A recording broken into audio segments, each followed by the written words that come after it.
Hey everybody, welcome to Always Bored, Never Boring. If you have been following the channel recently, you will know that subscriber Tony Barber was generous enough to send me both of the expansions for the Dungeons & Dragons Fantasy Adventure board game, which is a pretty cool dungeon crawler from 2003, which is unfortunately long out of print.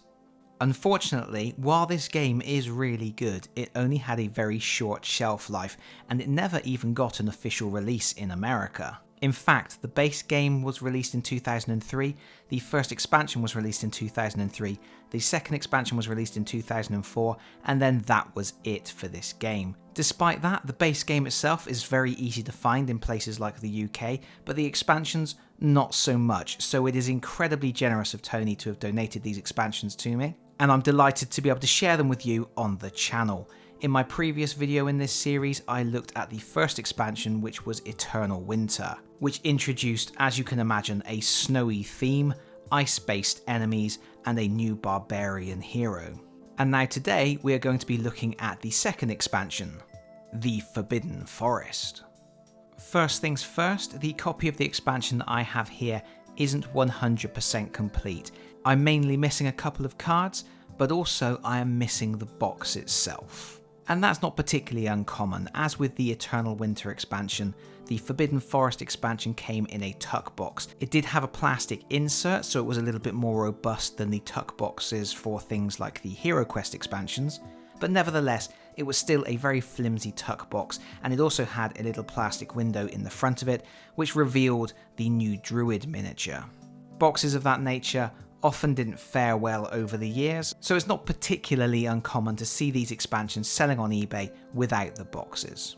And of course, the expansions that do have the boxes are going to sell for a premium, so that's something to be aware of. Also to be aware of, the idea here is that you will combine these expansions with the core set, and you do get a bunch of new cards in this expansion, and those cards do not have any distinguishing marks on them to indicate they are expansion cards, so once you have mixed them in with the cards from your core set, it's very difficult to separate them back out again, and they will probably all end up living in your base game box anyway. Another reason why I suspect many of the boxes for these expansions disappeared. But anyway, let's briefly run through the contents of the expansion. First of all, I want to talk about the included campaign. You get a new 6-part campaign to play through. It starts with a level 1 adventure, then there is a level 2 adventure, and then there are 4 level 3 adventures. But what is particularly interesting about this campaign, to me anyway, is the way in which the narrative unfolds. Because the first 2 missions are a flashback. Your characters are thinking back to a previous time when they entered the Forbidden Forest, when they teamed up with a druid called Elwyk.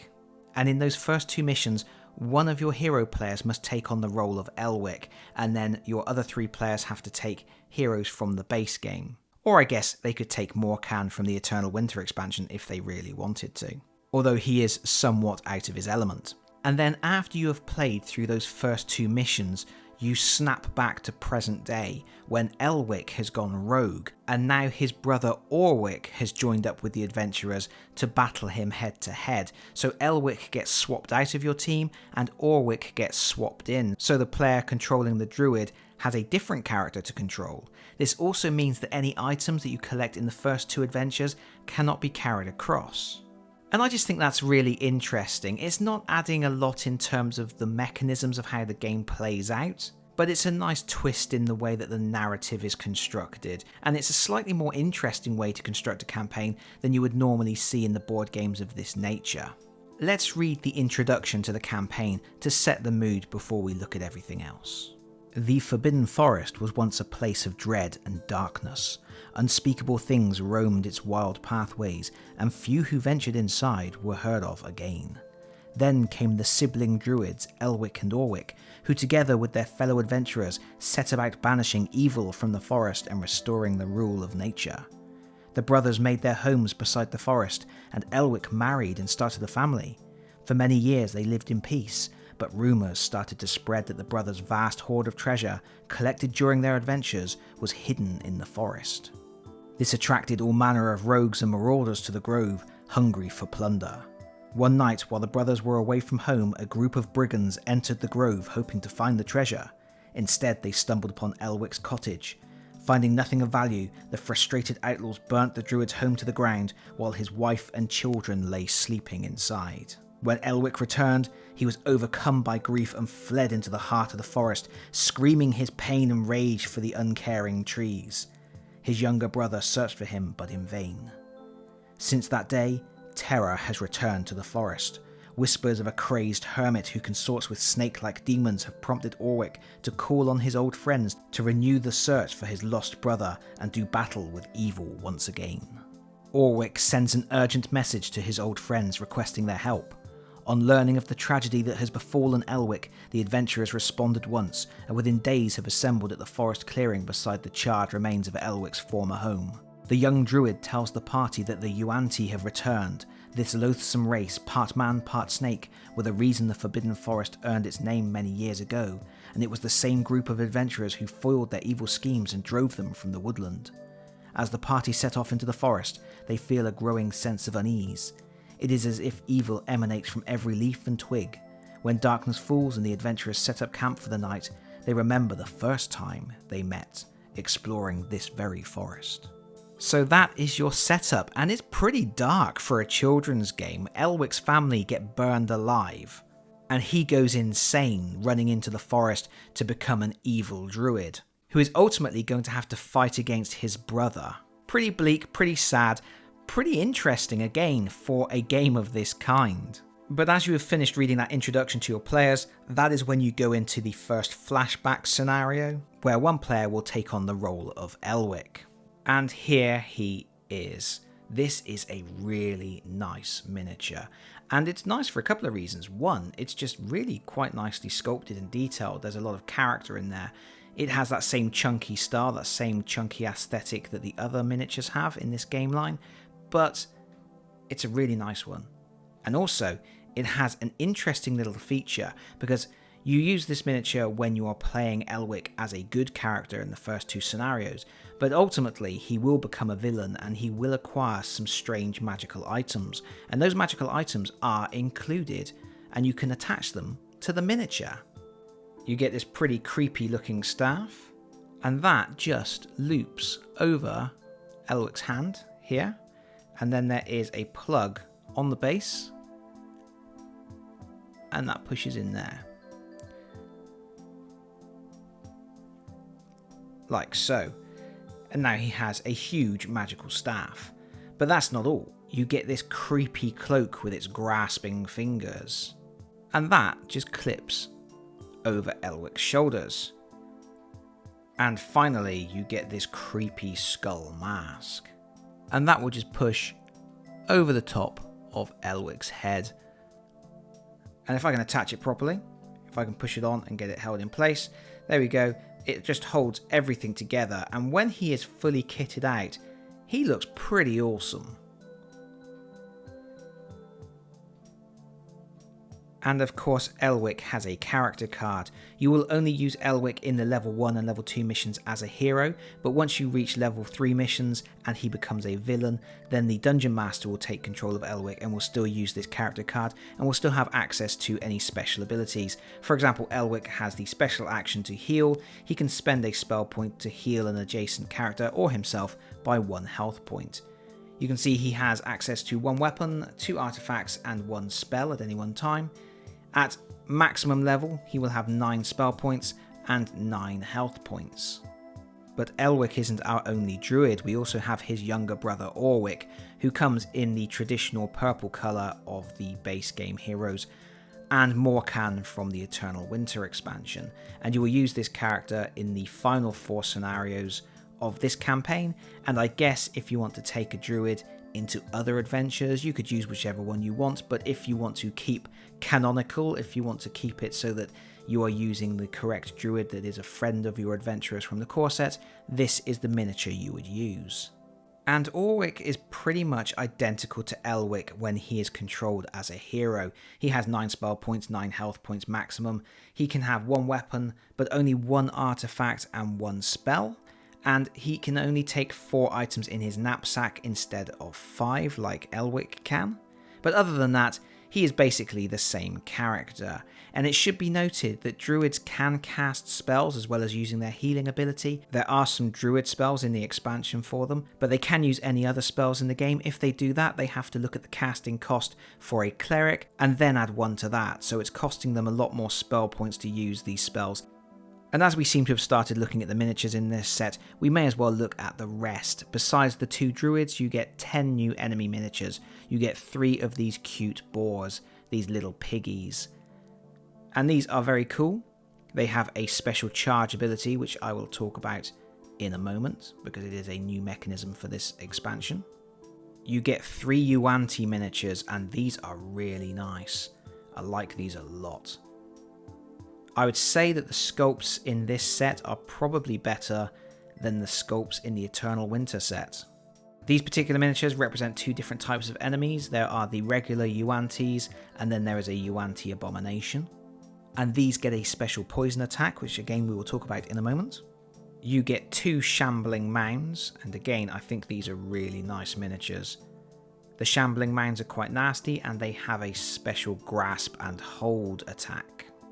And I had to save the best to last. You get 2 of everybody's favourite roaming monster. You get 2 owlbears. I think these are my first owlbear miniatures actually, and I think they're great. Like them a lot. While that's it for plastic, there is loads more content in this expansion. You get 2 new double-sided boards. The interesting thing about these boards is, of course, they feature some outdoor locations. There are 2 that are quite open with streams on, and there are special rules for the streams. Again, we will go through that in a moment. And on the reverse, we have 1 larger structure, and we have an open field with 2 smaller structures. So some interesting new locations to explore, and lots of big wide open spaces which work well with the new charge mechanism. The stream is a neat new feature. It spans 2 boards, and it is an element of terrain that will slow down your heroes. If you step into the stream, it will cost you 2 points of movement unless you use the bridge. And that's not the only new type of terrain you have to deal with in this expansion. You will also get 4 bushes. Bushes are similar to the trees and pillars from the core game. They come in 2 parts, and they're designed to slot together. They are very wobbly, they're going to fall apart, but they do the job. Unlike trees and pillars, these are designed to fit across the lines between 4 spaces, for example, like so. And they will actually block all 4 of those spaces. So this space, this space, this space, and this space are blocked to most characters. There are exceptions. For example, the druids can freely move through the thickets because of their knowledge of nature. Additionally, the shambling mound enemies can also move through the bushes, but no one else can, and also you're not allowed to attack through the bushes and things like that. So you get 4 of those, which adds some more interest to outdoor locations, in addition to the trees you are already going to be using from the core set. And you also get 2 trapdoor tiles, and these will link different areas of the map together, and you can move from one trapdoor to the other trapdoor for 1 movement point, so it's like a little shortcut across the board. It's a way of sneaking around, getting behind enemies, or indeed finding other areas to explore. And the final die punched tokens in this expansion are 2 tokens for Elwyk and Orwyk. These are just used when your heroes die to mark where they have fallen on the board. I am actually missing the one for Orwyk, but I have this one for Elwyk, and I don't believe you are ever going to need them both at the same time. Something else you get in this expansion is a new custom dice, and this is the charge dice for an interesting new mechanism which is available to all heroes and also available to the boars, the wild boar enemies.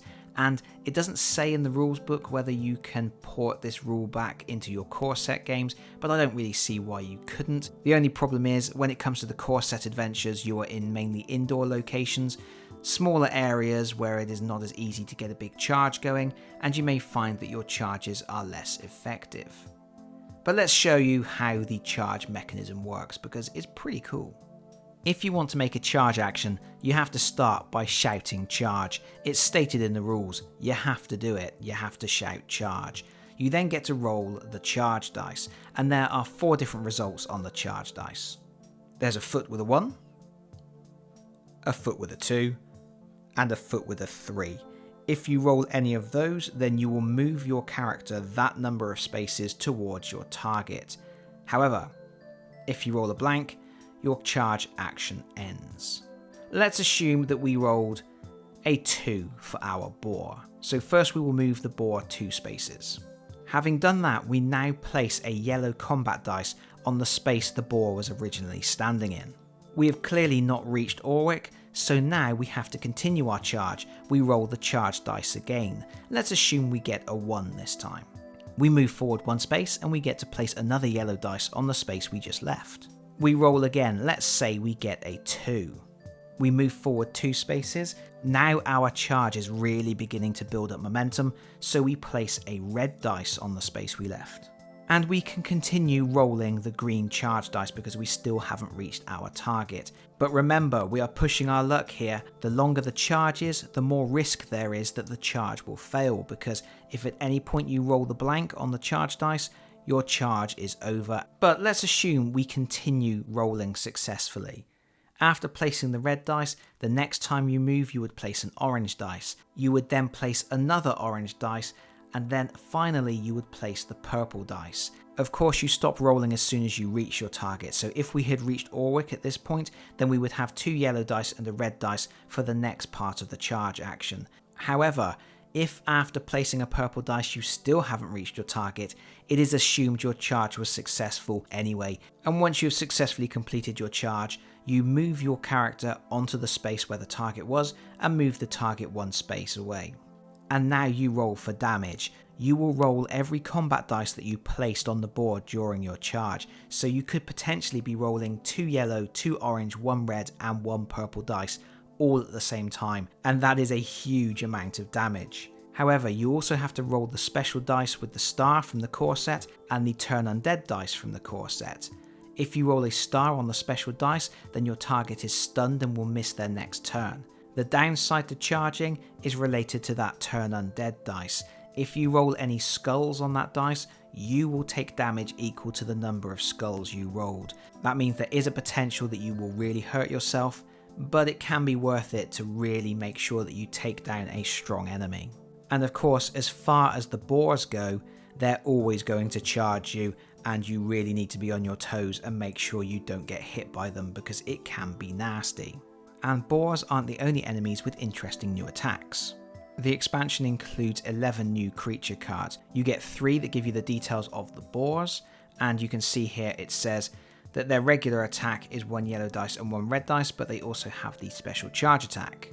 You get 2 cards for the shambling mounds, and you can see that when they attack they roll a yellow dice, a purple dice and the special dice, and the special dice relates to their grasp and hold attack. When they attack you, if they roll a star, then they grip hold of you. Whilst you are in their grasp, you cannot move or attack. However, you can attempt to break free by rolling the special dice. If you roll the star symbol, you escape and you get to take your 2 actions on your turn as normal. If you fail to roll the star icon, then you completely miss your turn. You get 2 cards for the owlbears, and they also have the grasp and hold ability. You get 3 cards for the Yuan-Ti, and they have a special poison attack when they are in close combat. You roll the special dice. If you roll a star, the poison takes effect and you ignore the target's armor class. And the final card is the Yuan-Ti Abomination, which is just a souped up version of a regular Yuan-Ti, again with a poison attack on melee. The last of the cards in this set are 3 reminder cards. There is 1 for Elwyk's abilities, 1 for Elwyk's abilities, and 1 that reiterates the charge rules, and I think that's really good that they included that card for the charge rules, because I think the first couple of times you try to do a charge, you're going to need a reference to make sure that you are doing it right, to make sure you are not missing out anything, because it's a little bit fiddly the first few times. And then you get a stack of 33 new item cards that covers artifacts, spells, weapons and potions. I'm not going to go through these in this video, however, as with my Eternal Winter video, I am going to put a list in the video description below of all of the cards, so that if you have a set of this and you want to make sure that you have all of the cards you should have, you can check that list below. And that's it in terms of the contents. Just to reiterate, that's 12 miniatures total, 2 double-sided map tiles, 2 hero tokens, 2 trapdoor tokens, 2 hero boards, 1 charge dice, 47 cards, and the adventure book. which is not a bad haul. And at this point I've pretty much gone through all of the new rules that this expansion introduces. It's mainly new rules relating to the new enemies like the Grasp and Hold and the Poison and the Charge, although it is worth reiterating, Charge is now something that the heroes can do as well. As I've said, there are a few new rules regarding terrain. There's the trapdoor passageways, there is the river that you can cross, and then there are the bushes. And the only other thing of note is the roaming monster mechanism that was introduced in Eternal Winter. At the start of some scenarios, the Dungeon Master gets to set aside cards for a particular set of enemies, and then at the beginning of a Dungeon Master's turn, the Dungeon Master will roll the special dice. If they roll the star symbol, then they can draw the top roaming monster and they can add it to the board at a space indicated on their map in the map book. It's another nice little feature to keep the heroes on their toes, make sure they don't linger too long in outside locations, because roaming monsters will only spawn if at least one hero is in an outside location, and it just gives the Dungeon Master a few more options for making sure the heroes don't linger too long. And that's it, that's everything in this expansion. And again, I think this is a really nice expansion because it doesn't introduce a lot of crazy new rules, it keeps things relatively simple. Most of the new rules are relating to new enemies. As you would expect, it makes the new enemies more interesting than the ones you've been facing before, but it isn't throwing a whole new load of stuff at you that you need to learn and remember. It's just more of the game that you already like, which is a great way to expand it. And I think it's a really interesting campaign. As I've already said, I think that narrative structure is really interesting with the flashback. The rather dark tone of it. Okay, it's tropey, it's not particularly original, but it has some emotional heft to it. It has a little bit of weight, something more than you might normally expect in games of this type. And beyond this campaign, you're getting a whole new bunch of stuff that you can use when you are designing your own quests. You of course get a brand new hero, which is always good. You get new monsters that you can use in your own campaigns, new board tiles, loads of new ideas that you can integrate into your own adventures. I have to say, of the two expansions, Eternal Winter and Forbidden Forest, I think Forbidden Forest is the better one of the two. It has really interesting enemies, a really interesting story, and I really like the sculpts. Okay, it's missing out on something big and cool like the dragon that you get in Eternal Winter, but you do get a druid that you can dress up in fancy pants clothes, which is neat.